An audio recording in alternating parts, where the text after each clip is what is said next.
সামনে আসেন, সামনে আসেন। এটা হচ্ছে এই মার্ডার মামলা। ও আচ্ছা। দাঁড়ান দাঁড়ান দাঁড়ান দাঁড়ান একটু আসো, এগুলো পরে, এগুলো পরে।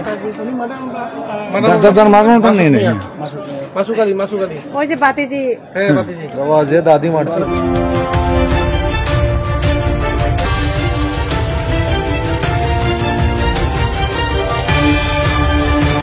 এই গত 4 তারিখ অনুমান বিকাল 5:05 সময় কমলগঞ্জ থানাধীন আলমপুর ইউনিয়নে ইসলামপুর এলাকায় মাসুদ আলী কর্তৃক তার আপন 2 ভাতিজাকে দাঁড় কোপের মাধ্যমে হত্যার এই যে ঘটনা।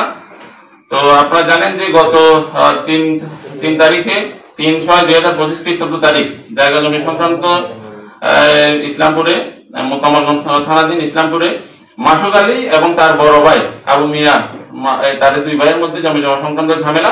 এর প্রেক্ষিতে তারা আবু মিয়ার যে স্ত্রী হাজেরা বেগম এবং তার 2 সন্তান শামিমা সুলতানা শামী এবং মাসুমা আক্তার, তারা ওখানে হাল দিচ্ছিল।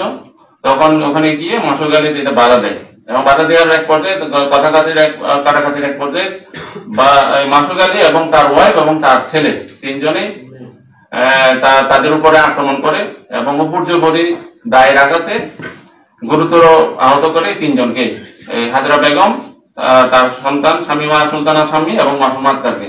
আমরা তৎক্ষণাৎ পুলিশকে খবর দেয়। পুলিশ এবং স্থানীয় লোকজনের সহযোগিতায় তাদেরকে আমাদের মৌলভীবাজার সদর হাসপাতালে প্রেরণ করে এখানে দ্বিতীয়ত ডাক্তার 2জন ভাতিজি, তার যে ভিকটিম আসামি মাসুদ আলীর ভাতিজি শামিমা সুলতানা শামী এবং মাসুমা আক্তারকে মৃত ঘোষণা করে এবং অন্যজন যে তাদের মা হাজরা বেগমকে যেহেতু গুরুতর অসুস্থ তাকে ওসমানী মেডিকেলে রেফার করে।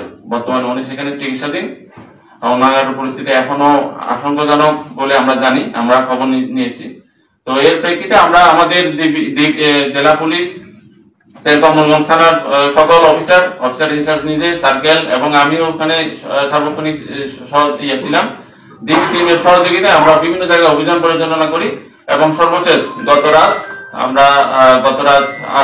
8টা-9টার দিকে তাকে আমরা গ্রেফতার করতে সক্ষম হই। অর্থাৎ ঘটনা ঘটার 24 ঘন্টার মধ্যে আমরা এই ঘটনার যে মূল পরিকল্পনাকারী বা মূল অভিযুক্ত মাসুদ আলীকে আমরা গ্রেফতার করতে সক্ষম হই এবং তার দেখানোর মতে গতকাল 11টার সময় আমরা যে ঘটনার যে ব্যবহৃত দা সেটি আমরা উদ্ধার করতে সক্ষম হই।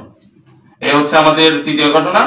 তো এই ব্যাপারে আমি আগেও বলছি যে এটা আমরা খুব গুরুত্ব সহকারে নিয়েছি এবং যত দ্রুত সম্ভব মামলার তদন্ত কার্যক্রম সম্পন্ন করে আমরা সকল কার্যক্রম শেষ করে আমরা এটা বিজ্ঞ আদালতে পুলিশ বিচারের জন্য আমরা আমাদের পুলিশ রিপোর্ট অভিযোগপত্র আমরা দিয়ে দিব, যাতে এটা দ্রুততার সাথে যারা নিহত হয়েছেন তাদের ফ্যামিলি যাতে একটা ন্যায় বিচার পায় এবং ন্যায় বিচার নিশ্চিতের জন্য আমাদের যা যা করণীয় সেটা আমরা করবো।